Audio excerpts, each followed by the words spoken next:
Hello, hi, how are you doing? Today we're going to talk about acrylic paint versus gel paint for airbrush. And I'm going to give you my opinion on the airbrush hack that I've seen go around recently. What is it? Gel and acetone. We're going to talk about that a little bit. If you want to hear my opinion on that, if you don't know already, then continue watching the video and you'll find out.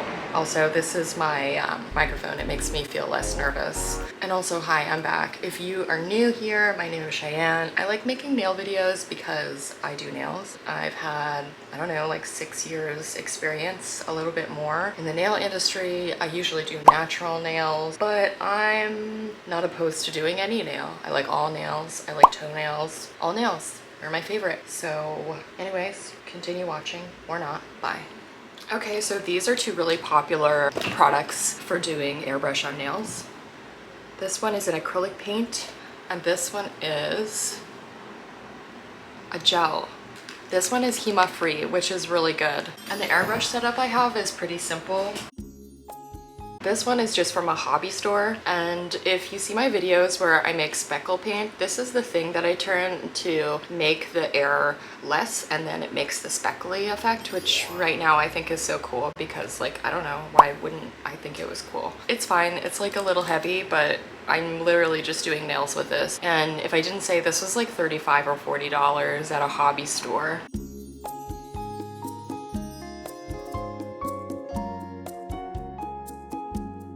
This is my compressor. I just got it from Russia, but I think you can get them online, the exact same one. It's this cord.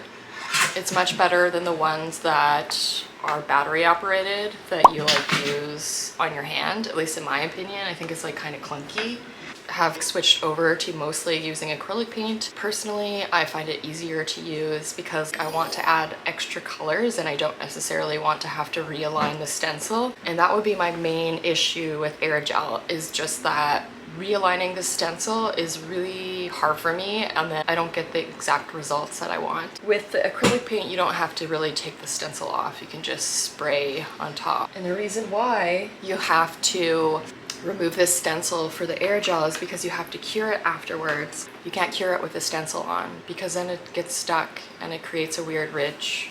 I would say the number one thing that I like about air gel is that you can quickly just like basically top coat it if you want. You don't have to overlay it with another gel. Versus the acrylic paint, I would say, like for me personally, just for a peace of mind, I always put a primer at the edge and then I overlay it with a hard gel, just so that the art doesn't chip. And most of the time it comes back fine. If anything comes back weird, it would be a thumb because the client had put their thumb in weird, as you know, as opposed to like putting it in a way that it would cure properly, which is my biggest challenge, thumbs.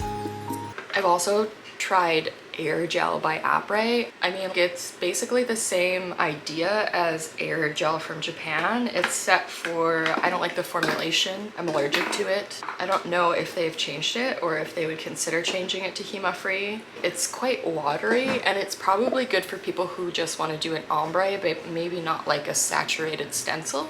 It was the first product that I used, and I also used their airbrush, and I think their airbrush is good. It's just, it could be expensive if you're just starting out and not really sure if you want to do more airbrush. Lately I've been picking it up more, but I'm kind of the kind of person that will pick something up for a few months and then decide to like learn something different, just because I like a lot of variation in my work.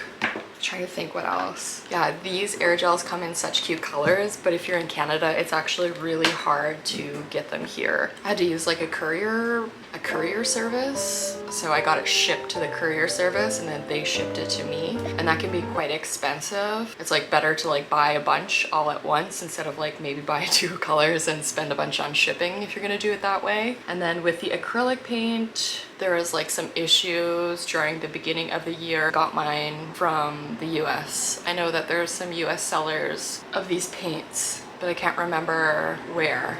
As someone who picks things up and then puts them down and then has to like relearn sort of techniques, I would say the most important thing would be that you practice your trigger control. It's not like a can of hairspray where you're just gonna like want a constant stream of the same pressure all the time. Maybe you do want like a whole bunch at once, but probably not as much as you think. It's nice with the acrylic paint, just like kind of dries on there. You don't have to worry about it smudging like how the gel smudges. Oh yeah, the kind of crappy thing about acrylic paint is that I find it a little bit more challenging to clean the airbrush. With the air gel, they have their own airbrush cleaner, and then I mean they have their own airbrush cleaner for the acrylic paint. This is the one that I use. I don't know the difference between any of them, and it works good. It's just maybe while I'm working I might hyper focus on the nails and then forget to pull through something in the airbrush and then like kind of clog it. I'm kind of bad at cleaning it, but I'm learning. I'm a little bit of an aggressive cleaner. I like scrubbing things really hard, and I don't think you're supposed to scrub your airbrush really hard, but don't quote me on that. I could be wrong. Anybody knows anything about cleaning airbrushes, please sound down in the comments. But I think it's a lot of fun. It's fun to change up background designs. I really like painting stickers with acrylic paint, so that's what you see me do primarily. But I also lately I've really been into adding little stencils to the background or splatter paint from the airbrush. It can be quick, but it also can be quite long because like it probably depends on what you're going for. If you want to like make something with like a bunch of stencils, it's probably going to take you a little while, but like the after effects seems quite nice. Like I'd like to try like a multi-layer stencil, but I just don't have one. I just have like the regular ones. It's just one layer. So you probably already know what I'm gonna say if you know me. I do not like the idea of acetone and gel being mixed into the little airbrush cup and being sprayed on, mostly because I see a lot of people just spraying it on willy-nilly with no air thing. This is my sucker, what do you call this? Air purifier.